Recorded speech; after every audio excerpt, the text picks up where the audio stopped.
I mean, well, for one, I don't know if people are familiar with like Alabama and Mississippi are considered the twin states. And it's one of those situations where musically, if you think about Southern hip hop, you know, or just hip hop in general, people don't expect, you know, artists with mad lyrical content, mad lyricism to come from Mississippi or Alabama, you know what I'm saying? So it made so much sense, you know what I'm saying? We did a record called Happy Birthday Hip Hop, and that was the beginning of, alright, we could really take this further, you know what I'm saying? For the country cousin aspect, but still embody so much soul, so much grit, and so much hip hop in the music. And I think it started with Happy Birthday Hip Hop, then Yelawolf jumped on Hometown Hero remix. And that was when it's like, all right, we gotta do this tape. You know, people were asking for it on the internet. And it all came from an interview that Yelawolf had did literally a year and a half ago. Sampling is interesting, it's a difficult thing to say, you know what I'm saying? Because you use something in order to create something new. You know, and in everyday life we do that anyway, it'd be from a conversation. Technically there's people that I've had conversations with that have given me thoughts or ideas and I've used them. So technically they could also be offended by me using some of these ideas, you know. But it's like in everyday life, like you take from something in order to create something brand new. The difference with music is that it's documented, you know. My album was a situation where I was running out of time and I was dealing with sample clearances, and you're not just gonna use a sample and not clear it. You know what I'm saying? If you're talking about your retail album, like that's just crazy, you know. So we pushed it back in order for me to clear these samples, get them taken care of, or just scrap the sample and replay something brand new, which is better than getting sued. You know what I'm saying? Mixtape wise, mixtapes has always been a free thing for just the general public as far as I was concerned. Growing up, if I was mad mixtapes that I listened to, I'm not gonna call them out, but there were artists rapping over other people's instrumentals, or mad samples, or songs, or some of the highest well-respected rappers rapping over other people's instrumentals or samples. And the fact that it was free was like, all right, it's okay. But I think nowadays it's becoming to the point where it's not okay at all.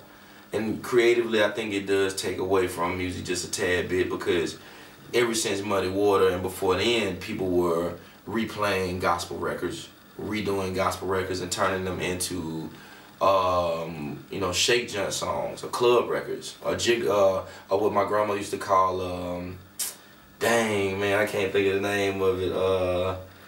Oh man, she called them a certain kind of, it was a certain kind of dance they used to do, but they used to call the records that they play. I can't think of it, but anyway, like music has always been recreated and resampled.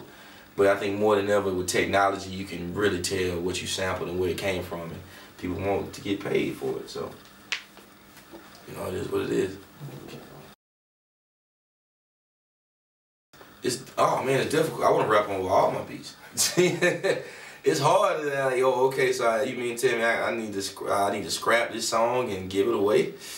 It's just difficult, but it was like, it's looking at Kanye West's career, or a Timbaland career, or a DJ Premier, or Knife Wonder, DJ Toomp, David Banner, Pimp C, all of these people as producers. You know, I was like, at some point I have to separate the artist and just look at the production side. Like, this record benefit me more if it's not mine. That another artist that might be more respected, might be more known, uses this beat, promotes this track, performs this song, is promoting me just as much as if I would have rapped on it. And actually more, because I didn't have to use any budget money, I didn't have to go perform it myself. I could still be I'm in the studio creating more.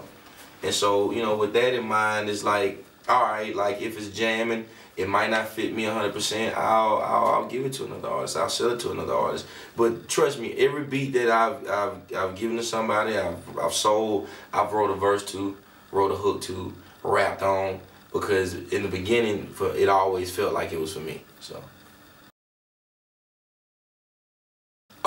Yeah, I want to do, and what I'm working on right now is something just with music. Like I want to do something based off theme music. Like I listen to a lot of Willie Hutch, a lot of Bobby Womack, Curtis Mayfield, the Dramatics, like these kind of old school soul artists, and they all had songs that they didn't necessarily sing on. There were interludes, there were reprises, there were vamping, you know what I'm saying? And so for me, I was like, I wanted to create music, not just instrumental, you know, an instrumental CD, but like have something that would tell a story, but only with music. Not necessarily me rapping on it, you know, maybe background vocals or, you know, singing effects or riffs, but just music, you know what I'm saying? And, you know, I'm working on a lot of ballads and things like that, and just drop a tape like that. Something that could be put on vinyl, no sample, real live instrumentation, something created that maybe other hip-hop artists would want to sample later on in the future. And that's what I'm working on right now.